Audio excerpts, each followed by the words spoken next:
Circus will love soul food.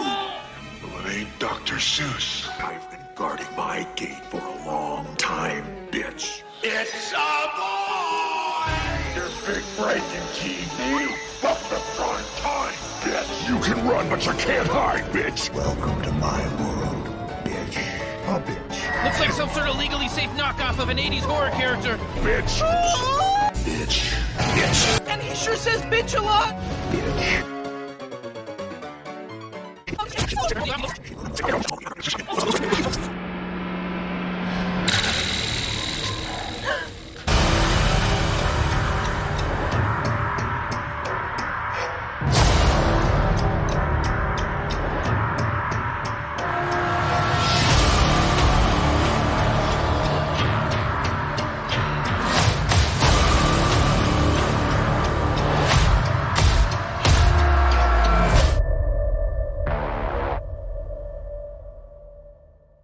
Let's get this straight. I've got nothing against Fred Krueger. In fact, I was so gobsmacked by the original Nightmare, in 1985 I went to a Halloween party dressed as Freddy. I even managed to track down a red and green striped sweater from a charity shop, and nobody had any idea who the hell I was. But A Nightmare on Elm Street was a complete game changer. Writer-director Wes Craven conjuring up a truly genius idea on breaking the fourth wall in a way that had never been done before. And it was quite a risk. For a start, few people were aware of New Line Cinema, having previously been associated with fringe and trash movies. I use the term trash in inverted commas, as some of this trash included the early works of celebrated Tinseltown rebel John Waters. And Wes himself at the time had precious little other than the odd hit or miss under his belt.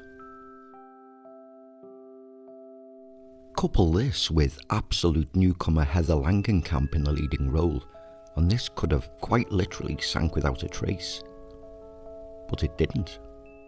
The stars aligned, and along with Johnny Depp's first ever appearance, industry legend John Saxon, Lynn Shay in an early horror appearance, and Craven driving his vision through to completion, the original Nightmare on Elm Street broke every rule in the book to startle its audience. Where did you get that?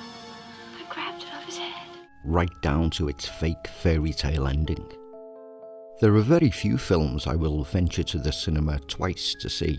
I recall Aliens and Silence of the Lambs, but this I went 3 times, taking different friends and family each time to revel in the experience.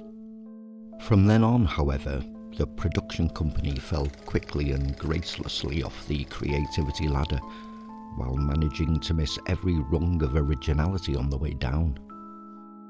In 2, for example, despite having Robert Shea still in production, most of the crew and all of the original cast were replaced by largely unknowns, before or since.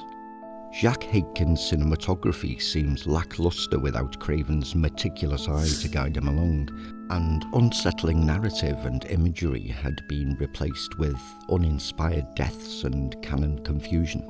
I left the theatre after Freddy's Revenge feeling mildly entertained, but ultimately robbed of a great opportunity. The rot started quickly and divided the horror community, those who were just glad to see their favourite villain return and those who felt he'd been taken away from them.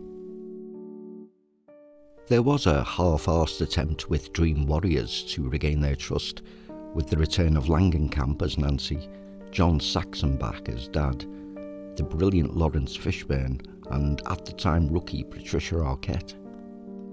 But again, it often missed the mark, effects-laden and trying to be too many things to too many people, and arguably gave birth to the trite new Freddy quotes we became all too familiar with. What a rush! You are what you eat! From the front time, bitch! And so the downward spiral continued, on through Freddy dying in 3D, to the pointless cash grab that was Freddy versus Jason. That must have been a riot in the boardroom the day they dreamt up that one. There was one exception, when Wes took the helm again in 1994 with the ingenious meta-mindbender, New Nightmare. Miss me? likely sick of what his creation had become, an over-familiar, second-rate warm-up comedian, and back to the sadistic, dark entity and child murderer he dreamt up 10 years before.